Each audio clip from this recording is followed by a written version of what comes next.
When thinking of British culture, what things spring to mind? In this lesson, we're going to talk about 10 common stereotypes that people have about British people, and we're going to say whether they're true or not. And of course, along the way, we're going to teach you at least 10 pieces of vocabulary.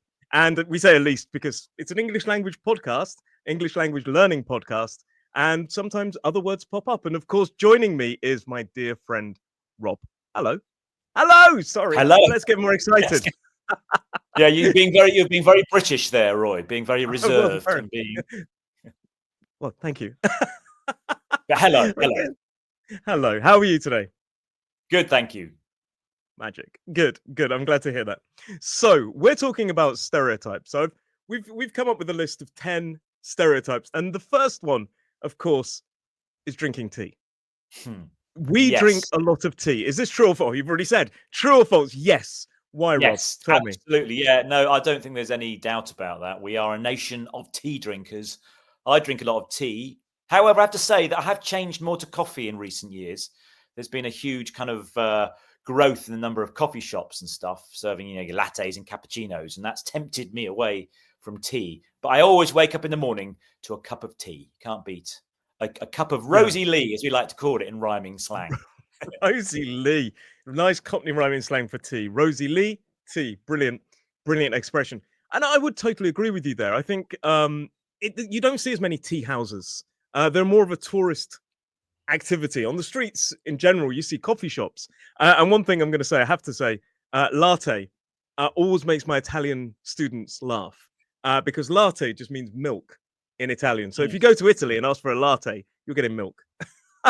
So this is something. But yeah, we are a nation of tea drinkers. But I would definitely say coffee is really popular. I think it's because it's possibly a little bit easier.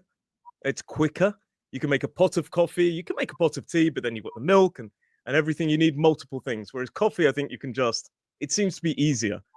Is my opinion. I don't know. What would you say there?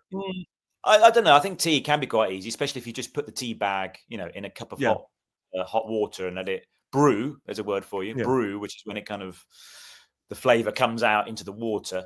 I think it's more marketing. That's one word there. That's one of our 10 pieces of vocabulary, isn't it? To brew. Brew is when we make a cup of tea. To brew a cup of tea is when it goes, as you say, into the water. But in the north of England, they also call a cup of tea informally a brew. So you go up north and they'll say, fancy a brew, which means, do you fancy a cup of tea? Down south in southern England, it's more common to say a cuppa, which is another piece of vocabulary that we have. A cuppa, which is short for a cup of tea. Students often worry if they say a cuppa, could it be misunderstood to mean cup of tea or cup of coffee? It is specifically for a cup of tea. Absolutely. I was just going to say, I think the coffee and tea, similar in terms of making it. I just think the marketing has been more prominent for coffee, maybe. I think it might be that. Of course, you can buy tea in a coffee shop. You're not restricted just to coffee in a coffee shop. You can ask for a cuppa or a brew. But I'd also, another thing, this is quite British, I think, is I like my tea made in a pot, ideally. Not just I noticed in Europe, other European countries, they'd like to put a tea bag in, but I like a nice pot tea. It allows the flavor it allows the tea bag or the tea leaves to kind of stew a bit or brew a bit in the pot, and you get more of a flavor. And then you get 2 cups out of it as well, don't you? You're a pot or a bag man? I do like a pot, but I will go again. I think it's simplicity. Put a bag in the cup or in the mug. Put the water in it. Let it kind of brew a little bit. Let it kind of infuse into the water, and then I will put it out. We did a whole podcast about making a cup of tea, didn't we? But I think the thing is as well with coffee, you get instant coffee, and then there is zero waste at the end. So you literally put the freeze dried coffee in, and I don't really like it, but I think it's possibly got this idea of being slightly easier because you literally only need a jar and that's it, and there's zero waste. You don't need a bin really. So that's what I meant by it being a bit easier in that sense. Yeah, just to mention another British stereotype as well with the tea is, of course, we put milk in it, don't we? A lot of people just have black or with maybe with lemon or something, but we like to put milk in our tea. Yeah, and we did a whole podcast about this. Tea first, then milk. That's my way of making it always, because then you can check the strength of the cuppa. But there you go. So that's a stereotype. And I do agree that it is absolutely true. We drink a colossal amount of tea, but I think coffee is also on the very much a popular drink as well. Yeah, Number I think two. just to finish off, Roy, though, I think mentioning, I think tea is popular, a historic reason, isn't it? Because of our links with India, where they grow tea. So that's probably why tea has become, or was very popular in the UK. And number two, the second stereotype is British people are very polite. True or false? Oh, of course. Well, I'd like to say we are, but I don't see evidence of that in the street every day. But we do say please and thank you quite a lot, I have to say. I do anyway. Yeah. I would say this is true and false. And I know that's like a very neutral answer. But the reason I would say this, I think there's certainly, we've talked about this before, there is an element of class in the UK. There is an element of that. And I think it's within the class structure as well, and of old, it was very much related to being educated, this politeness, educated, and having good manners. Manners is this idea of knowing how to behave in certain situations. It's another one of our pieces of vocabulary. You have good manners or you have bad manners. And good table manners means that you can eat well. It's got this idea of being educated, being of a higher level or a higher status, to be polite. But I would also say there's two things to unpack. Number one, if you go abroad and you see British people drinking excessive amounts, then it's not very polite.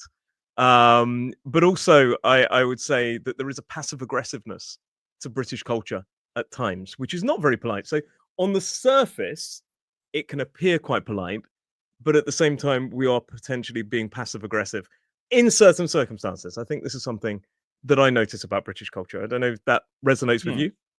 Yes, I agree. But also, your intonation can make a big difference, can't it? So if you say "thank you," that's a bit sarcastic. Or if you say, "Could I have a cup of tea, please?" it means you're waiting for the tea. So as you say, you're being a bit passive aggressive in that context. Yeah, and this is it's a weird thing, and also I think sarcasm can sometimes, it's a passive aggressive form of humor. In fact, it's relatively quite an aggressive form of humor at times. So, for example, if you're late, we have a business meeting together, and I say, "Oh, thank you for joining us, Rob," and you're late. You know that I am passive aggressively attacking you for being late, but I'm delivering it in quite a polite way as well. So, on a surface level, there, it sounds polite. Thank you for joining us. But at the same time, it's an aggressive thing and it's not polite. It's impolite if you want. I was always taught as a kid, though, to mind my P's and Q's, which means P's and Q's are your pleasers and thank yous. So my godmother, my mother, my father, they always said, mind your P's and Q's. In other words, be polite, say please and thank you. I was brought up on that. I bring my son up on that. Quite often, if I give him something like, and I'll hold it, and he puts his hand on it, and I look like this, and then he goes, "Thank you." There we go. And it's one of those things that was instilled in me. Would you say it's the same for most of this current generation? Yeah, I mean, it certainly was for me as well. And yes, it shows you were brought up well. If you're told to mind your P's and Q's, say please and thank you. If you're given a birthday present, for example, that you didn't like, it was rubbish or not what you wanted, you don't go, "Oh, I don't like that," because I know in some cultures people are very direct. We would still say, "Thank you very much. Thank you." That's amazing. Thank you. Yeah, that's so thoughtful of you. Thank you for because this. I think Completely. I think we don't like. This goes on to another point we're going to talk about later about being reserved. I don't think we like to cause a fuss, so therefore we don't want to cause a scene by being too direct. So we just say thank you and please and get on with it. But so for please and thank you, for being polite, I would definitely say it's true and a false part. But let's now move on to food. Oh no, queuing. Let's talk about queuing first. British people love to queue. True or false? True. Gosh, I think that is absolutely true. We like to queue. We're very good at queuing, and I have to confess that if I see a queue somewhere, maybe outside a shop or something, I just kind of join it because I want to see what they're queuing for. What's going on? There are social experiments dedicated to creating queues and seeing how many people join it without even knowing what's at the front of it. You're apparently one of the victims of this social experiment. Yeah, it's a national pastime. It's a national hobby. British people just love standing in queues. We even have our own word for it. The Americans don't use the word queue so much. They use line, stand in a line, to wait in a line. We have the word to queue as a verb and queue as in the actual thing. That's how much we love it. And there's so many irrelevant letters in this word. It's Queue, Quu. We just say Q. Just put a letter Q. But yeah, we love it. I agree with you. There's a book that I often quote called "Watching the English" by Kate Fox. Brilliant. And it talks about if there is nobody at a bus stop, a British person will automatically go to the front and form an orderly queue of one person. They don't wait somewhere down there. They wait at the front. Yes. Yeah. Totally agree. What we hate, of course, is queue jumping. Anybody who jumps the queue, jumps the line, then we get a little bit. Again, very British. We get a bit annoyed, but we don't actually make a big scene about it. We just tut and stare. Passive aggressiveness again. Yeah. This kind of like this almost, and you look around, don't you? We've talked about this before. You look around for support from your fellow Brits in the queue, like, oh god, but you don't directly confront the person because that again would be seen as rude. And if somebody does, it's almost quite shocking to see someone. Oh my goodness, that person has got bad manners. They're attacking the person who had bad manners. To jump the queue is to basically go ahead, without taking your place in the actual queue. Yeah, awful. I don't know where the origins of us queuing come from. What's made us a nation of queuers? Really, any idea? I've got no idea. I think we're just probably maybe just patient. I don't know. It was possibly, I don't know. It's a fantastic thing to wonder about. I think we could definitely do some research and talk about why do British people love queuing as a whole podcast. Yeah. I suppose maybe generally speaking, we like order. We don't like chaos. We like things to be right, proper. Yeah. We're not very maybe not spontaneous is not the right word, but we do like order and organization and things very structured. Fairness. A queue means fairness, doesn't it? You get your place. If you're first in line, you get served first. Why should sometimes you go to another country and you buy a route to try and get a train ticket at the booking office, and everyone just crowds around the window. Yeah, me. But in the UK, we don't do that. We form a line and we take our turn. Absolutely. Even in bars and pubs, you will wait your turn. And I said as well, first come, first serve is another term that we often use.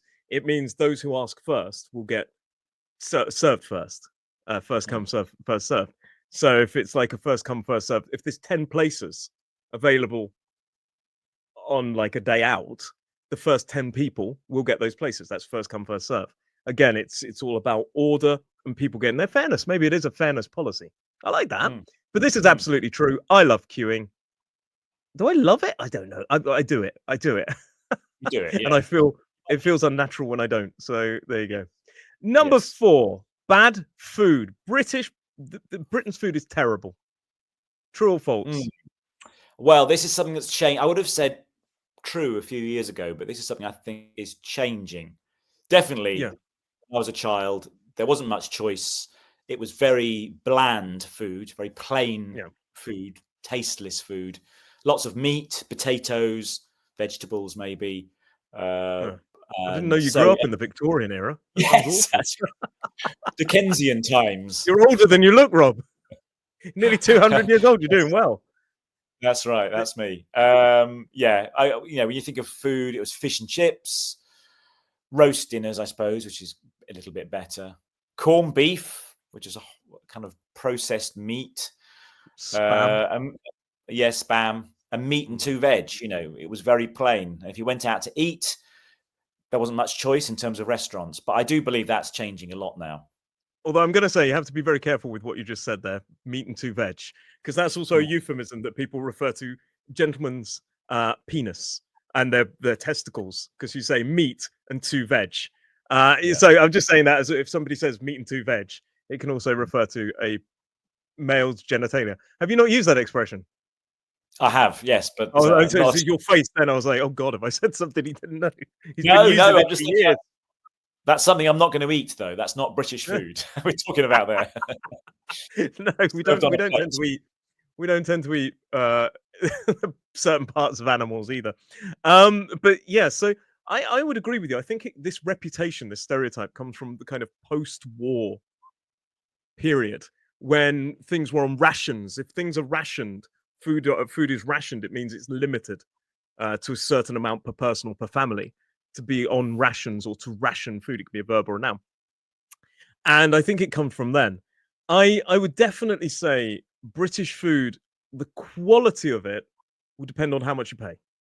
The better the quality of meat, the better the quality of fish, the better the food is going to be. If you buy cheap fish, cheap meat, it's not going to taste very nice. That's where I think as well British food comes into being a bit of a bad thing. And the other thing I would say, we've got so many restaurants from around the world, so the options of food. I know it's not British food per se, but it's if you go to London, there are so many different restaurants. You can travel the world in terms of cuisine in a day. So that's another thing we can say as well. If you don't like British food, there are options.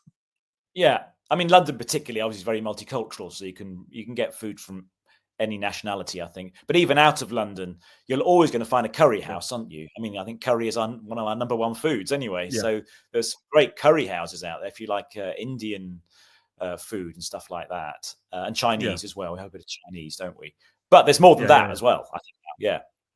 Well, there's even I've been desperate for a Thai restaurant, Thai food on the Isle of Wight, and I found one the other day. There's a Thai restaurant. I was like, yes, that's brilliant. And in fact, there's 2 places now I've discovered do Thai food, which is it's like buses, isn't it? None for ages and 2 come at once. But yeah, British food in general, I would definitely say is better than the reputation it has. And I would also say the options you get in supermarkets also amazing. Lots of fresh fruit, fresh veg, and so on, so on. So yeah, I would definitely say that one's false. Yes, I think if you come to the UK, don't worry, you're going to be okay. There'll be something for you to eat. One thing I will say that my wife said is if you go to pubs, particularly pubs, the portions are quite big. So they're quite maybe not as big as America, but I definitely say the portions are quite big. So be careful there as well if you're not used to eating a lot of food. But British pubs, they like you to be full. They like you to feel like you've really eaten and have a positive experience. But some of the portion sizes can be a lot bigger than other countries. Yes, although America again is another level up. Yeah, but I'd say a lot of what we call stodge. There's a lot of stodge. Stodgy food. Carbohydrate food. Stodge basically relates to breads and bread and pastry and kind of carbohydrates basically. Absolutely. Let's talk about the next one. I can't remember. We're on number 5 now. We're halfway there. Bad teeth. Bad teeth. What do you think? British people have terrible teeth. Awful. Put them away. No, I'm joking. No, I think this is false. I definitely think this is false. We have some really quality dentistry and dental hygiene, dental care in the world. It's maybe not as cheap as some countries, and maybe not as good as some countries. But on the whole, I think this is a stereotype that maybe is a little unfair. I think I tend to go to the dentist once every 3 months for checkups and make sure my teeth are okay. What would you say? True or false? No, I agree today. Again, I think it's a generational thing. I think in the olden times, post-war, there wasn't so much. Well, there wasn't free dental care, just after the war until they set up the NHS, and people didn't have much money either. So I think people didn't really take care of their teeth so much, and so maybe we got this reputation for having bad teeth and wonky teeth and stuff like that. Yeah. But yeah, I say today, I think there's much more focus on dental care and dental health. Yeah. You look after our teeth more. You can get your teeth whitened as well, and there's lots of ways of getting your teeth straightened, aren't there? Like having braces, for example. Braces is a good one. Yeah. That's one of our keywords for today. Those kind of things that they sometimes put across the metal they put across to straighten your teeth. And also, so did you have braces as a kid? No, I didn't. Which hence I've got some gaps in my teeth. I didn't have braces. So you've got the metal ones across the front, which informally people refer to as train tracks. Sometimes they go, "Oh, you got train tracks." They're braces, but I had a removable brace that was like a plastic thing. It was horrible, really, because I used to get food all stuck in it, and it was horrible. I spent more time cleaning it than I did in. But I had that in for about. It felt like about 10 years. It was probably about 6 months to straighten the top teeth. I tried to have one in the bottom, but that didn't go as well. So I kind of talk like this now. So yeah, that's one thing. Yeah, I did have braces as a kid. I have got fillings, of course, up the back there. Oh Fillings. yes, Fill the cavities there. Gosh, the dentist. Yeah, my best friend, the dentist. Yeah, like if you've got a cavity, then it needs to be drilled out, and then you put something in it, which is called a filling. Never a lovely experience, but my dentist is an absolutely lovely human being. I just don't like to see him that much. It tends to be expensive and it tends to be terrifying for me, but lovely overall. So I would say faults for bad teeth. Yeah. Another stereotype is that bad weather, terrible weather. True or false? False.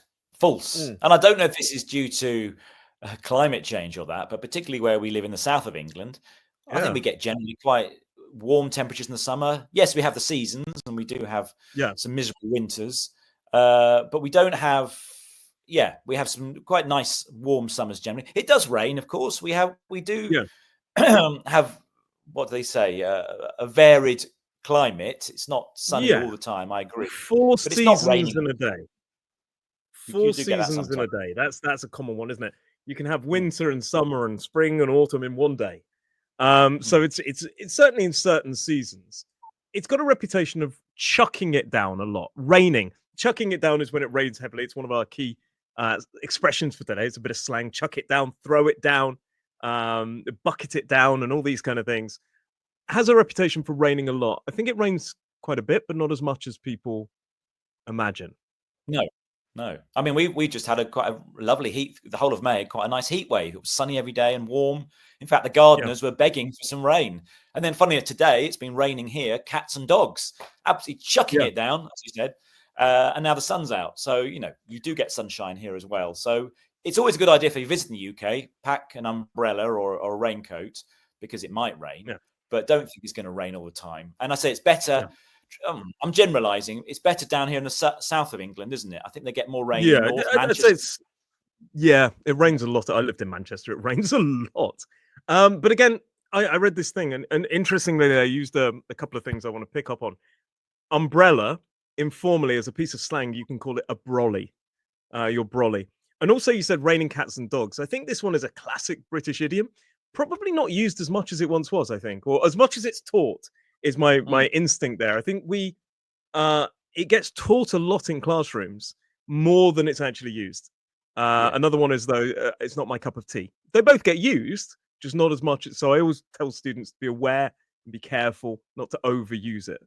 But yeah, definitely, I think we have quite decent weather. I haven't seen snow for years where I live on the Isle of Wight. Maybe a little bit. It's quite disappointing for my wife. She's desperate to see snow.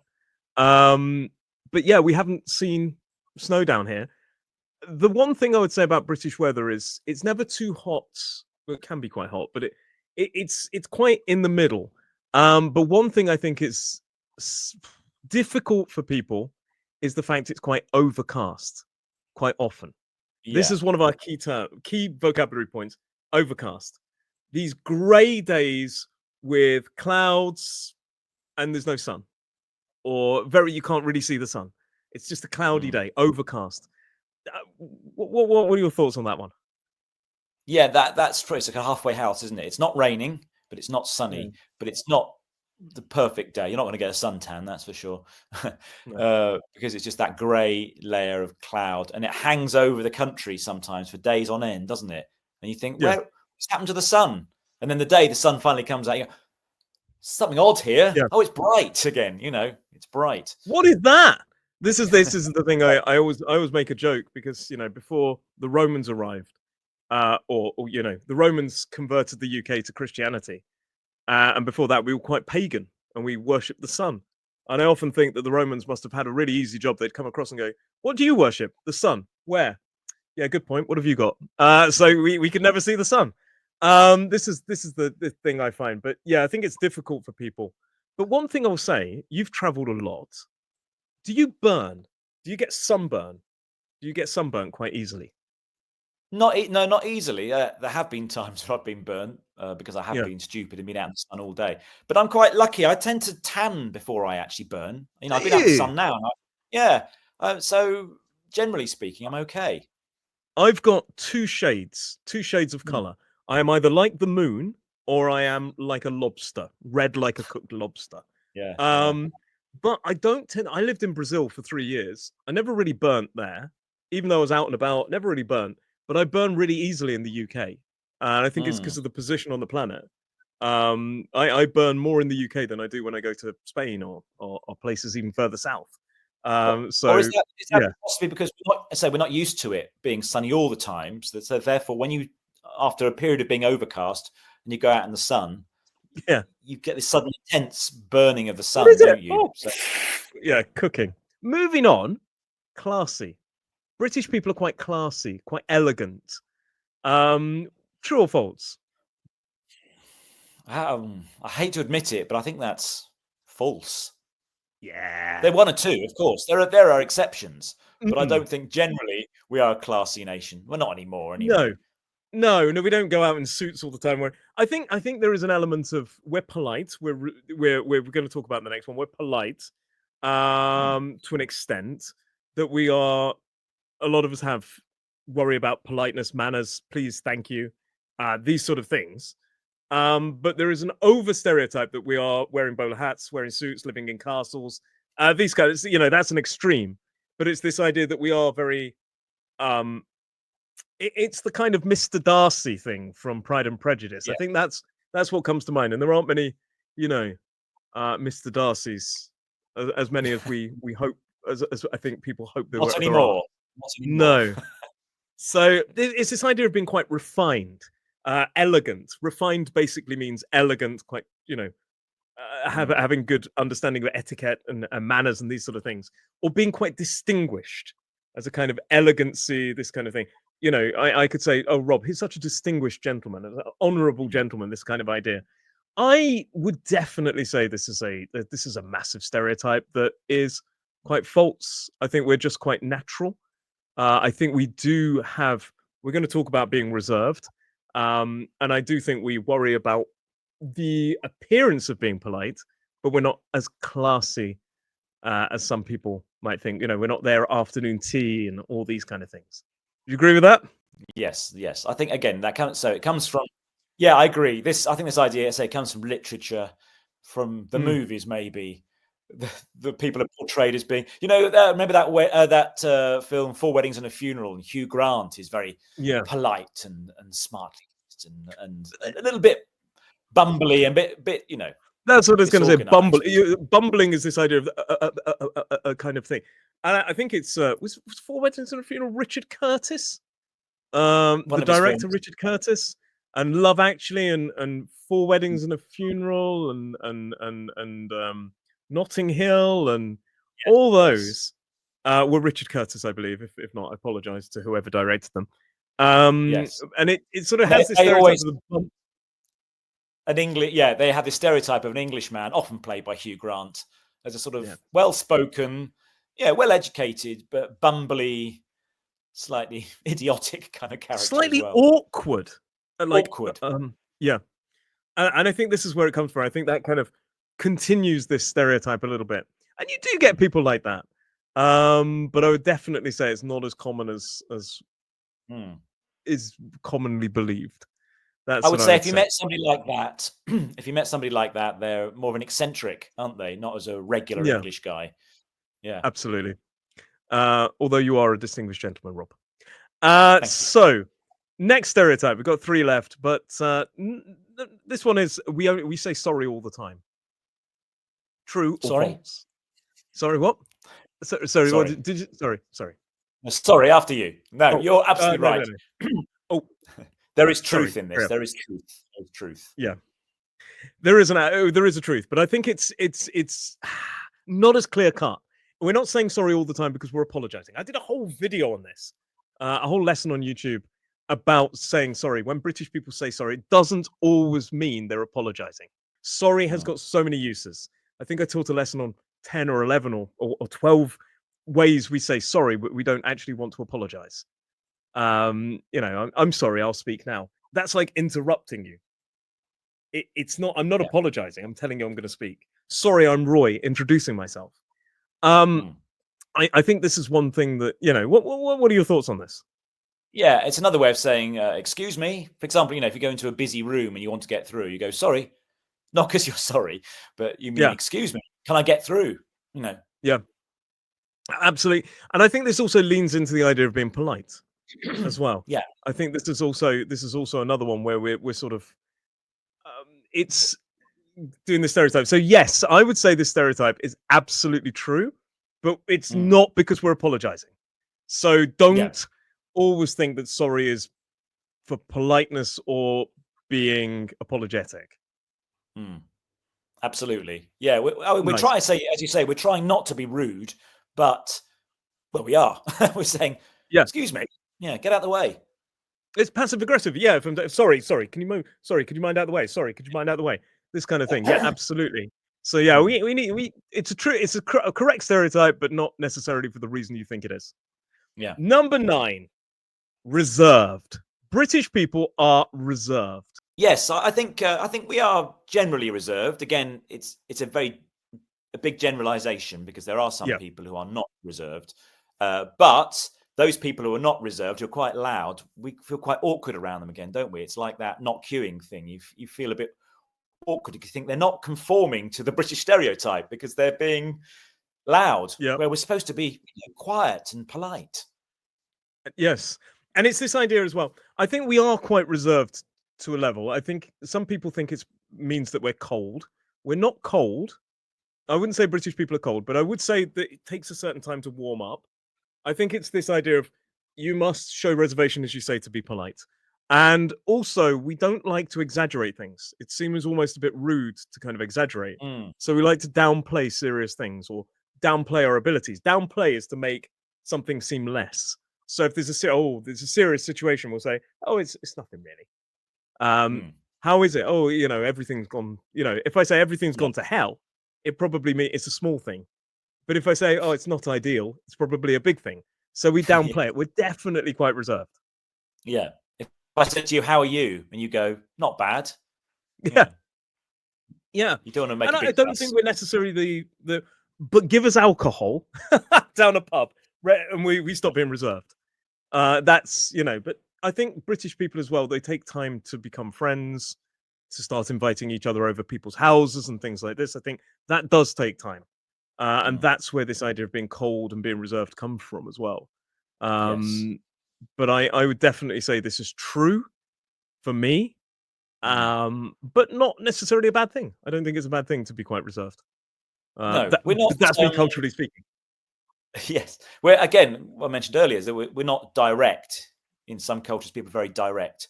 But yes, we go a long way around to ask a question, don't we? We don't say, how much do you earn? We talk about work a bit. We talk about money and what you can afford. We would never ask, how much do you earn? Or, no. And I would say definitely it's almost, I mean, we've had, like, this is something we've talked about talking about. Brexit was a big thing. But even now, 2018, 2016, all these years on, we're still a bit cautious to talking about it. And just recently as well, the conversations have started coming back.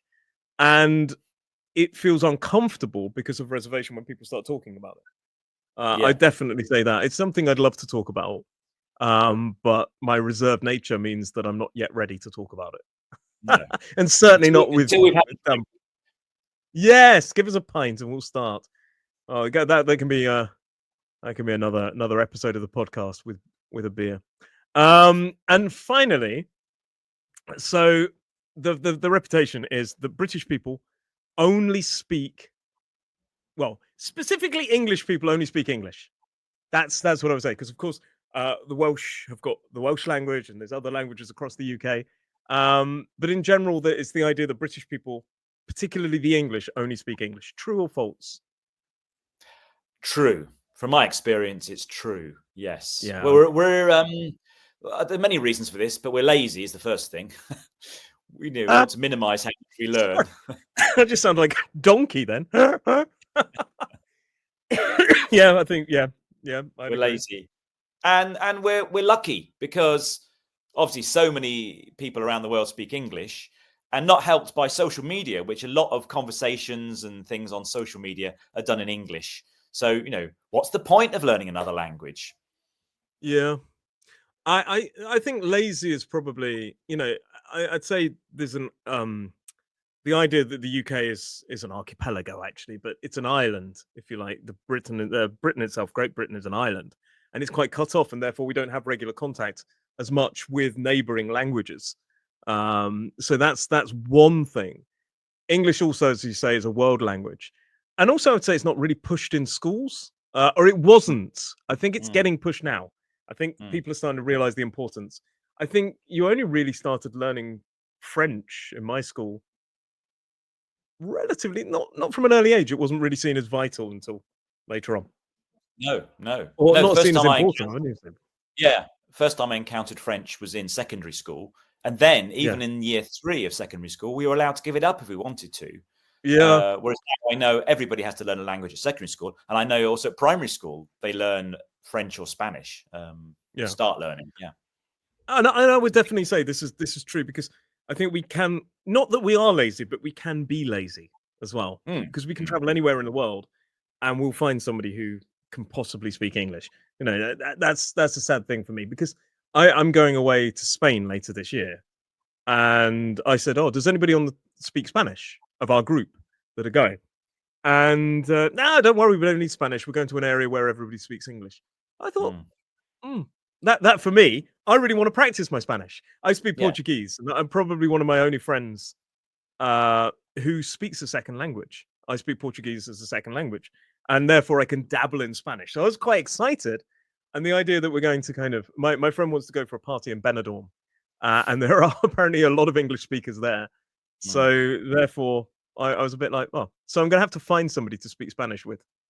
I'm going to find somebody.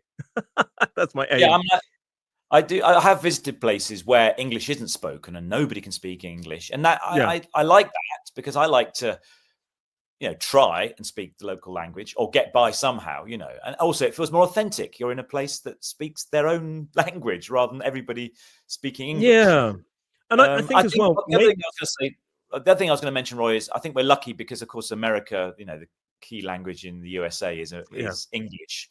That's probably why it's become a predominant language around the world as well. Because, and I think this is something I've been talking about recently. That we don't necessarily say thank you to all these wonderful people who are learning English. I think I think a lot of British people and Americans, they take it for granted that people are really trying and using their time and taking their time and effort and energy to learn a language that helps us communicate with them. And I think we should be show more gratitude as a nation, as a culture, for that, because I think it's a wonderful thing that they're making the world a little bit closer. Yes. So, well, can I be very British? Can I be very British then and say thank you? Yeah. Sorry, what did you say? Thank you. Absolutely, I'd say thank you 100% to these people. And I talked about it the other night. My wife got emotional because she's like, nobody's ever said thank you to me before, and I thought, sad, isn't that? That's sad. But the other thing as well, I think it goes the other way around as well, is when we go abroad as British people, I think because we have the reputation of not speaking other languages, people from there, anybody who does speak a word or two of English, would sooner try in English than they would let us try and learn their language, because they think we're probably hopeless.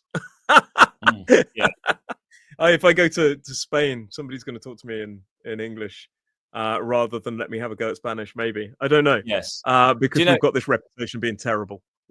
I'll say that's an annoying thing sometimes when you go to another country, though.